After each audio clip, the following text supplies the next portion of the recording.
that the long arm of the law will soon catch up with you. Two men from the suburbs of Machindi Sabagabo, Rabinji Ronald and Bagumisa Lawrence, have been arrested on allegation of impersonation by the State House and Corruption Unit.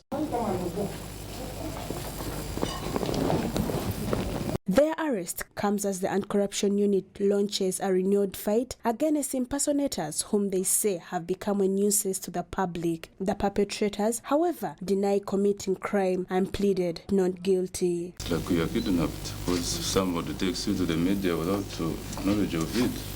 What does it mean? So have you been engaged in any criminality? Not at all. Because nobody reported me. They brought me on other issues, but to my surprise, I'm seeing just being here.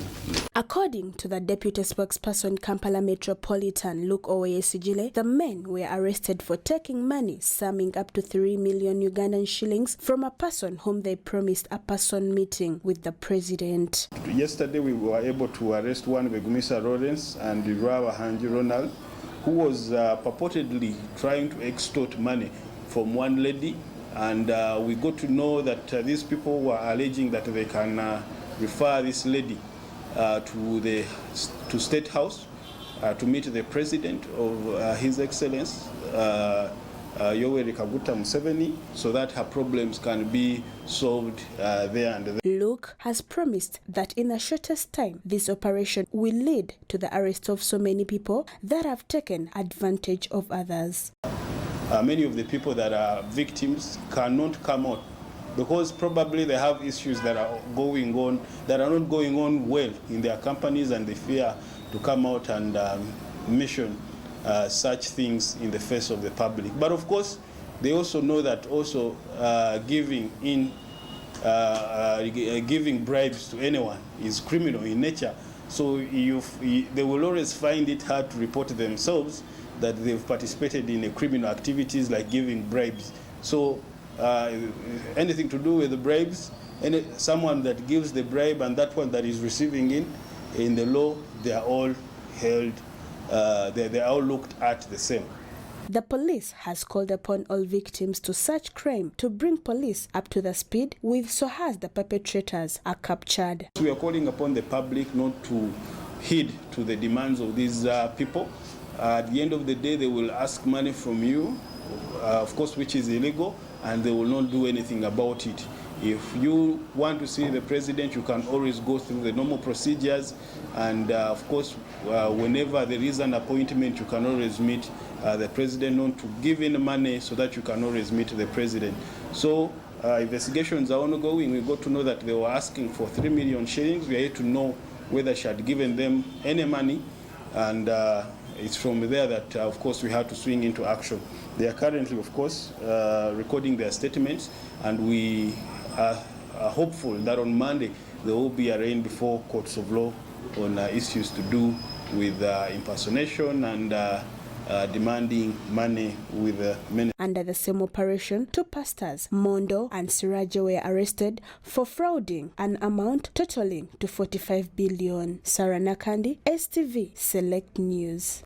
Right, of course, impersonation continues to be a very big challenge in Uganda, but we do hope that the authorities try to fight it as much as possible. Moving on to our next story, where the National Task Force on Labour Productivity has today officially commenced its duties on the ground. Now, this task force will put more focus on education and the economy.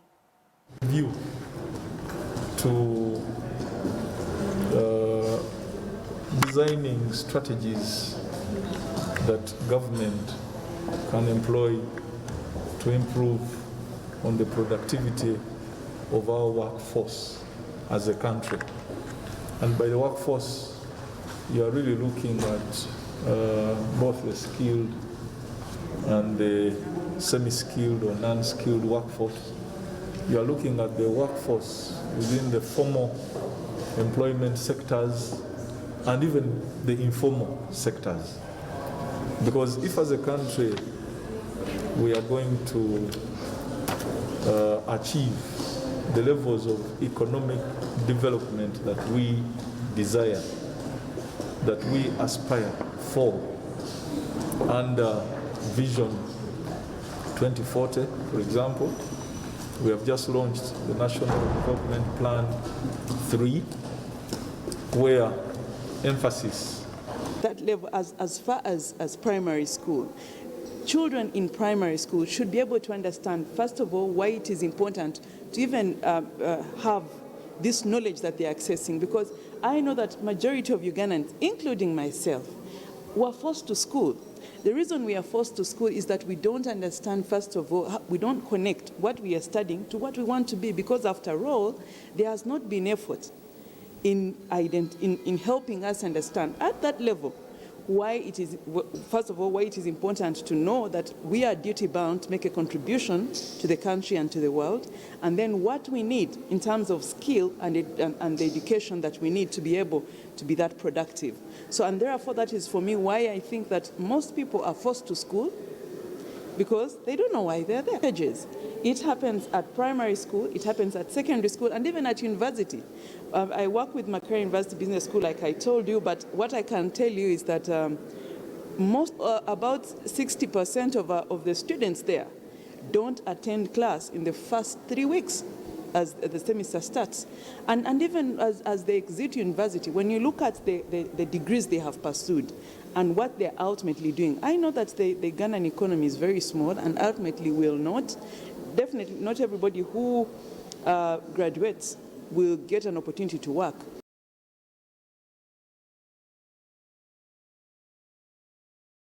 Hassan Kassinje has warned all police officers to desist from corruption, according to a report that came out showing police as the most corrupt department in Uganda. Police officers are to be dismissed immediately if found in acts of corruption.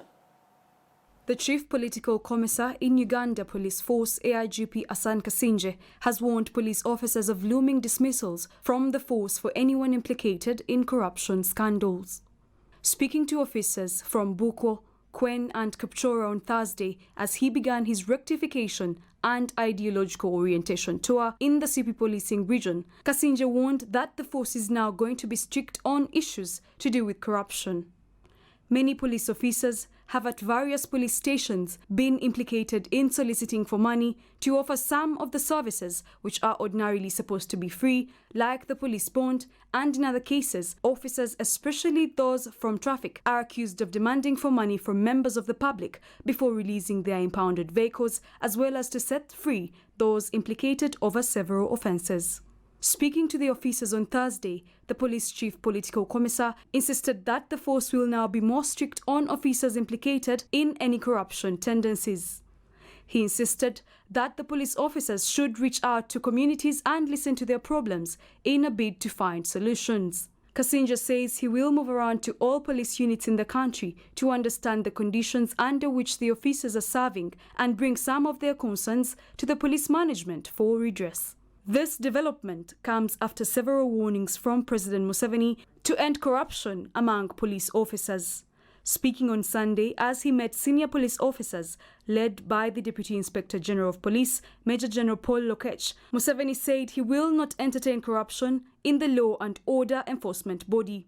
The president's remarks on corruption came after a report by the Inspectorate of Government and the Uganda Bureau of Statistics that ranked the police as the most corrupt government institution. Karo Tumwine for Select News. All right, now 20 students have graduated under the Media Challenge Initiative Fellowship Program. This is a program aimed at creating solutions based on fact-checking, and during the graduation, students were called upon to produce news with the training background at the top of their heads. Take a look. While launching the Media Initiative Creative Spaces Hub, the Minister of ICT and General Duties, Judith Nabakova, who was also the guest of honor, applauded the institution, noting that this is the kind of training that all journalists, including government journalists, need. It means that even us who did it, we have now to strengthen our skills in journalism, because the digital space is growing very fast and we need to move up to the speed. So for you who have had a chance to go through this academy, you must be wonderful people, and please make sure that you train even the rest of your colleagues who did not have the opportunity to be here. Her concern was embedded in untruthful information circulating on media platforms, which she says needs to be corrected. Have enough information on how to access public resources. This is because today's media, led by new media technologies, are focusing on issues that do not directly benefit the public. Nabakova says reporting need to be aligned towards promoting agriculture and fighting against COVID-19. According to Abbas Mpindi, the CEO of Media Challenge, together with partners from DW and the European Union, described journalism as a profession aimed at conserving and shaping democracy. The media, especially during COVID-19, has been more important than ever before. We have seen the media acting as frontline workers, giving us updates, giving us information, and covering whichever event concerning COVID-19. STV also spoke to the very enthusiastic and excited graduates who showed excitement towards starting their career and said they were ready to brave the challenges that come with the profession. Because it is an opportunity to express myself and to change the world positively in a way that I was gifted and talented with from childhood. So I really enjoy the fact that I'm going to be able to impact positively on the world through this skill. It's about approaching the problems in society and finding solutions to those problems, not just about parrot reporting, but what we can do about those problems, basically so that communities can react positively to emerging challenges. Journalists all around the country have promoted the hashtag "Journalism is not a crime" in defiance against harassment of journalists during the 2021 polls. And the most recent of the United Nations Human Rights Commission in Kampala, when Robert Kyagulanyi Sentamu took a file alleging gross human rights violation in Uganda during elections. This, however, has not discouraged journalists from practicing their art of setting and recording straight. Hasif Sachunga for STV. Well, we do welcome them to the media fraternity and do hope that they will not do parrot reporting, just like they have been telling us. I'll go for a short break and return with more stories. Don't go away. Well, you're still watching Select News with me, Karo Tumwine. Please do not forget to follow us on our different socials. That's at STV Uganda on Twitter, Facebook and Instagram, as well as our YouTube channel, which is STV Uganda. I do move on with the next story, where Kenya's President Uhuru Kenyatta on Friday announced a fresh lockdown in the country. Now, he put a ban on large gatherings as a way to further curb the spread of the mutating coronavirus, and the Cabinet Secretary and the stakeholders are to work jointly to revise travel protocols. Kenya's President Uhuru Kenyatta on Friday banned political and social gatherings for the next 30 days as he announced a raft of measures to stem the spread of COVID-19. He further ordered security agencies to strictly enforce this order. The president announced that more people are getting infected, with the positivity rate alarmingly increasing from 2% to the current 13%, necessitating a return of old measures. The nationwide 10 p.m. to 4 a.m. curfew has been extended for a further 60 days. Burials will also be conducted within 72 hours of a person's death, with the funerals limited to only family members, he added. Funerals and wedding attendances have been kept at 100 people. Places of worship will now limit their attendance to only a third of their capacity, while bars and restaurants have been ordered to close by 9 p.m. The Cabinet Secretary and stakeholders will jointly work together to revise the travel protocols, the President announced. Robert Magna for STV Select News. Thank you so much, Robert Magna, for that beautiful story. Moving on, the Ivory Coast faced shock and uncertainty Thursday following the death of their Prime Minister, Hamid Bakakoyo. The Ivory Coast Prime Minister was announced dead this week, and he is the second nation's Prime Minister to die in office in less than 8 months. Ivory Coast faced shock and uncertainty Thursday following the death of Prime Minister Ahmed Bakayoko, the West African nation's second prime to die in office in less than 8 months. A close ally of President Alassane Ouattara, Bakayoko, who died of cancer a few days after his 56th birthday, was appointed Prime Minister in July 2020 after the death of his predecessor, Amadou Gon Coulibaly, Ouattara's handpicked successor. Although Ouattara named his chief of staff, Patrick Achi, as interim prime minister on Monday while Bakayoko was in hospital. Bakayoko's passing leaves a vacuum for Ouattara to fill as he continues his search for a potential successor. A central figure in Ivorian politics over the past 2 decades as the country was plunged into a prolonged conflict and a partition, Bakayoko, a jovial character with roots in media and show business, emerged as a conciliatory figure able to talk to all sides of conflicts. His capacity to gain the trust of all sides, including former rebel soldiers who staged a series of mutinies in 2017, threatening a fragile peace in the world's cocoa-producing nation, factored into his appointment as defense minister in 2017, and he kept the portfolio when he became prime minister. He ended the mutinies and carried out reforms that helped keep soldiers away from the political scene during the October 2020 presidential election, said Abidjan-based historian and military analyst Arthur Banga. Husna Afet for Select News. Yes, thank you so much, Husna Afet, for that beautiful story, and may his soul continue to rest in peace. I do move on with international stories, where King GOODWILL ZWELITHINI of the Zulu nations in South Africa has also died in hospital, where he was being treated for diabetes-related issues. Now, the king, who was 72 years old, was the leader of South Africa's largest ethnic group and an influential traditional leader. Kabaka w'eggwanga ery'Abazulu mu South Africa, GOODWILL ZWELITHINI, afudde oluvannyuma lw'okubanga abadde atawaanyizibwa endwadde eza sukaali. Ono abadde atemera mu gy'obukulu 72, abadde akulira eggwanga erisinga obunene mu South Africa. Yeebazizza bannansi b'eggwanga erya South Africa olw'essaala ko n'obugabirizi obuweereddwayo mu kaseera akabadde ak'okusoomoozebwa. Kabaka w'Abazulu GOODWILL ZWELITHINI abadde musika wa kabaka Sethwayo eyali akulembera Abazulu mu ntalo ze baalimu n'eggwanga erya Bungereza mu mwaka ogwa 1979. Kabaka w'Abazulu GOODWILL ZWELITHINI abadde musika wa kabaka Sethwayo eyali akulembera Abazulu mu lutalo lwe baalimu n'eggwanga erya Bungereza mu mwaka ogwa 1800. Musajja mugezi abadde teyeerya ntama. Ono abadde akulembera obumu ku bwakabaka obusinga okuba obw'amaanyi ku lukalu lwa Africa ne mu nsi yonna. Essaawa zino tekinnamanyika ku baana 28 babadde nabo ani agenda okumusikira. We do move on to our business sector. Let's take a look at what made headlines in the money world.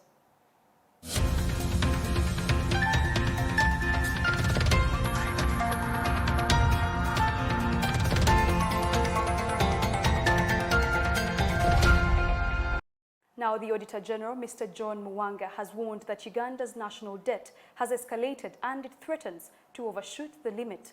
He cautioned that if government does not restrain its hunger for loans, the debt will be unsustainable in future. While handing over his audit report for the financial year 2019-2020 to Speaker Rebecca Kadaga, the Auditor General said Uganda's public debt now stands at 41% of gross domestic product. He added that if government acquires more loans, the debt will hit the 50% cap of the debt to GDP ratio, which the International Monetary Fund sets as the limit. Uganda's public debt has increased about 70% in the last 3 years, from 33.5 trillion Ugandan shillings to 56.83 trillion by June 2020. Fitch Ratings did a research and also expressed worry over Uganda's domestic debt that has reached 13.69%, higher than the recommended cap of 12.5%. Assistant Auditor General Keko Kayemba said the increase in public debt is attributed to both revenue shortfalls and the rising expenditures. Uganda's GDP currently stands at $41.24 billion. Recently, the Bank of Uganda's monetary policy report issued on December last year revealed that Uganda's total public debt had hit 63.3 trillion Ugandan shillings mark. This indicates an increment of at least 4.5 trillion between June 2020 and December 2020. This is not the first time the Auditor General is warning government over its insatiable appetite for borrowing. In his 2019 report, he warned that Uganda risked losing its properties due to the increasing public debt since government had mortgaged some properties to secure loans from abroad. In his report to Parliament, Mr. Mwanga noted that although external debt is still under a grace period where there is no payment of the principal amount totaling to 23.1 trillion Ugandan shillings of disbursed external debt, 11.2 trillion Ugandan shillings of that debt will require servicing for the first time in 2020-2021 financial year. Well, that was it from the business world. 63.3 trillion, which is a little bit of a lot of money. I hope some of the rich people like the Jeff Bezos and Elon Musk can come to our rescue. Well, I'm going to move to the sport world. Don't go away.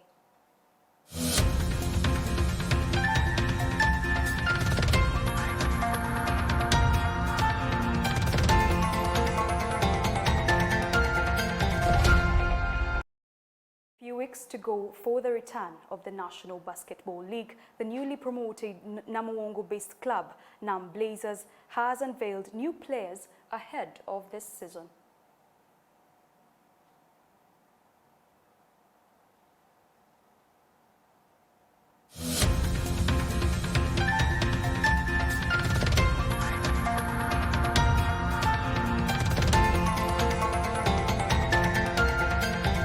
The Uganda National Basketball League, the NBL, is set for its return after a year of sabbatical due to COVID-19 this April. The newly promoted basketball entrants in the top flight league, Namuwongo Blazers, commonly known as Nam Blazers, have unveiled a strong squad of new signings who have joined the ball club. At a ceremony held at Cement in Kampala, 5 players were unveiled, such as Francis Ezerube, formerly of State Oilers Basketball Club, the defending champion, Cyrus Chiviri, formerly of Power Basketball Club, David Kongol Dikong, formerly with UCU Cannons, Chris Omanyi, formerly of Warriors Basketball Club, and Juko Naja, formerly of the champions State Oil, joined the new club on the horizon, looking to compete with the big boys of the league. Speaking at the unveiling, the coach Stephen Nyeko, aka Esquadata, talked of their ambitions this year. Like previously hinted by our sponsors and the Blazers management, we want to go far.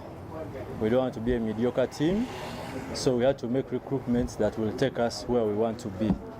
That is the signings you see, and want to blend the team so that we can push the club further. The players on joining the new baby of the top flight basketball league in the country talked and addressed key issues about the team, their ambitions and their expectations at Nam Blazers Basketball Club. See, you know, for you to know a good player, you need to move around and see what you can do. So that's what that was my plan. So that's why I decided to join the team. As Namuwongo, it's a team that has been playing in the lower division. We've just been promoted, and we just want to put our mark onto the National League. We want to win some trophies as a team, and we want to stay for some time. Yeah, a problem for us as my coach also is setting up everything. Of course, the goal is to win. I mean, you can't have all these players and you're not expected to win. If you come with the mentality that you're going to just pass through the league without winning, then it doesn't make sense. This comes days after the basketball governing body, FUBA, releasing a statement about the resumption of the National Basketball League in the month of April, with different teams registering currently and showing intent of playing in the 2021 basketball regular season. For Select Sports News, Saika Yasin. Lastly, in sport, with a few weeks to go for the return of the National Basketball League, the newly promoted, the knockout stage of the Europa League took center stage, with English Premier clubs being dominant. Let's take a look at the story. The biggest European club football tournament, the Europa League, was played last evening across Europe at the round of 16, commonly known as the knockout. In Greece, Arsenal the Gunners took a step into qualification to the quarterfinals with a hard-fought away win against Greece side Olympiacos. Mikel Arteta's side's goals were scored by young Norwegian loanee Martin Odegaard, Brazilian defender Gabriel Magalhaes, and Egyptian midfielder Mohamed Elneny to draw first blood as they head into the second leg in London next week. Elsewhere in Manchester, Manchester United drew 1-1 former Italian giant AC Milan at Old Trafford with young Amad Diallo getting the goal for the Red Devils, as Simon Kjaer got the late equalizer for the Italians as the teams get into the second leg scheduled for next week on Thursday. Spurs, coached by Jose Mourinho, also were convincing winners over Croatian side Dinamo Zagreb at the London Stadium, with Harry Kane scoring a brace in a team combined performance en route to the quarter-finals. The sides will turn their gears to the English Premier League this weekend as Arsenal, the Gunners, tussles it out with Spurs in the London Derby, among other ball games in the English Premier League. For Select Sports News, Saika Yasin Sekarara. Thank all the teams here on the Select News Desk, from sport to business to current affairs to politics, for the hard work that they put in to make sure that weekly we do have a news roundup. My name is Carol Tumwine. Thank you so much for watching Select News. I will be joining you next week. Please do not forget to watch Select News every single day from Monday to Sunday. Have a blessed night.